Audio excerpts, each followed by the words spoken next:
All right, so this is gonna be Jungle Cruise. It's a new Disney movie that just came out. It's on Disney Plus for like the extra premiere thing, and it's also in the theaters. I'll say how I feel about it in a second. It's directed by James Colette Sarah. Emily Blunt plays Lily Houghton, and Jack Whitehall plays McGregor Houghton. That's her brother. It starts off with them stealing this arrowhead, and they need it because they want to go to the Amazon to find this tree, uh, the moon tree or something like that. And it has healing properties. And I think she's like some kind of doctor, and she wants to use it to like advance medicine. And The Rock plays Frank Wolf.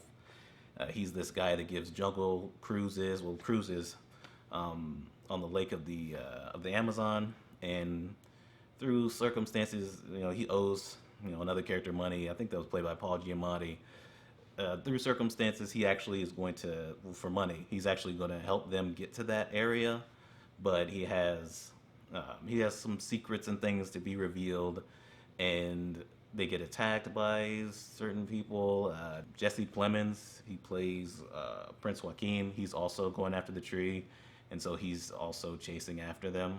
I did not like this movie. I thought it was pretty bad. But I'm not even gonna say why yet. But positives, I guess it's shot well, nice lighting and cinematography. The Rock, he has a certain charisma to him, and he has this thing where he's always telling puns, and you think that would be kind of annoying, but it was actually kind of funny. The Rock and Emily Blunt, they have they're kind of building a relationship with those two, and they have decent banter back and forth. There's some all right emotional scenes between the two, and I thought the action was okay. It's probably the most exciting thing in this whole movie. It's probably the best part of this movie is the little action scenes they get into. It's kind of goofy and silly, and it's very Disneyfied, but that's probably the best of this. All right, that's all the positives I have. This is not good. This feels like they just kind of threw this out there. It's very derivative of other things. Like I was getting a lot of, especially towards the end, because there's kind of like some undid characters involved. I was definitely getting some Pirates of the Caribbean from this. I'm not even sure, is this based on like a carnival ride or something, like some kind of Disney ride? Because it feels like it. It feels like this is a Disney ride where you ride in a boat and weird things come out. And they decided to make a movie out of it, like they did with Pirates of the Caribbean and was it Tomorrowland, and other things like that. It has some of the Mummy in there. It's got. It was reminding me a little bit of Doolittle that came out last year. I mean, it is like every adventure movie that you've probably ever heard of, just shoved into one movie. Most of it doesn't really have as much development as it should have. The characters don't have as much of development as they should have. I'm not invested in the overall adventure at all or what they're trying to get. It's just The Rock and Emily Blunt on a boat. I mean, that's pretty much what it is. I mean, while what I think is a German guy is chasing after them. I mean, I was like, okay, this is really bad, and I've seen this guy in other movies, and it's like this accent is terrible, and just having a character be like, oh, I can't understand him or whatever, that doesn't make it better. I mean, it is cartoonishly bad. It is so bad. Like, I didn't even mention the accents in like Black Widow, but those accents are pretty bad, but you can go along with it.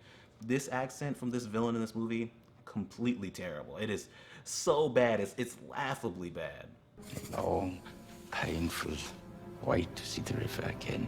The tears of the moon can break your curse, free you from this jungle. You want what I need.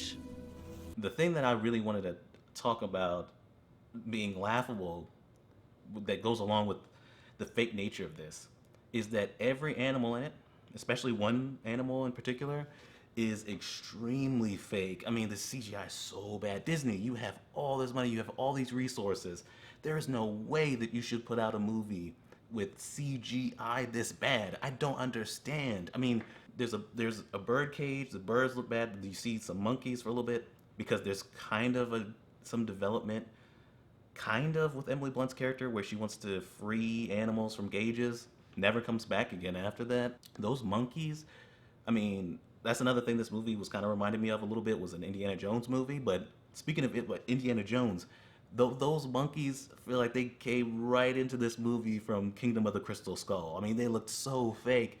But those aside, the leopard is throughout this entire movie. He's not just in one scene and that's it. He's in the whole movie in different parts. I mean, he's not always around, but he's always like kind of on the boat.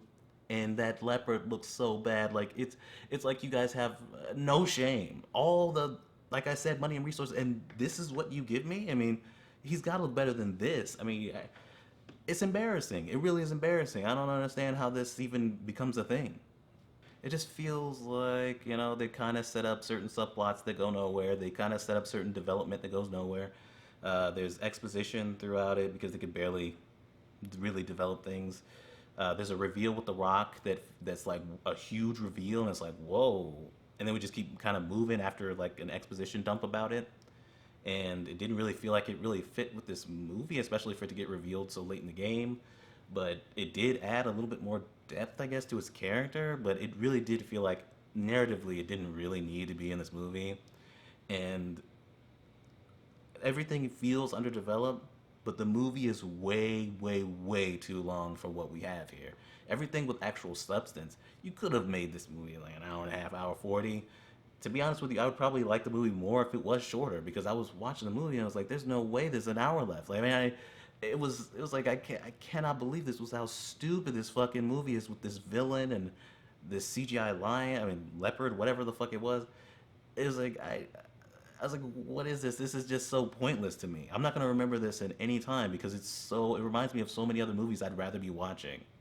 So yeah, I thought about a rental and I was at a rental for most of the time while I was watching it, but no, I'm giving this utter trash. I think this is completely worthless and pointless, mainly because of the bad things I already talked about, but there is no fucking reason this movie should be 2 hours long. It was grating.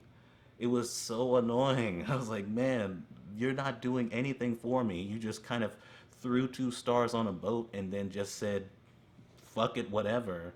So why do I need to sit here for 2 hours? I mean, it was really getting on my nerves. And that's it. Like I said, I don't know if this is based on like a ride or something, like Pirates of the Caribbean was, but it definitely feels like it. It definitely feels like it. When it gets to a certain point, you're gonna be like, yeah, this is very Pirates of the Caribbean.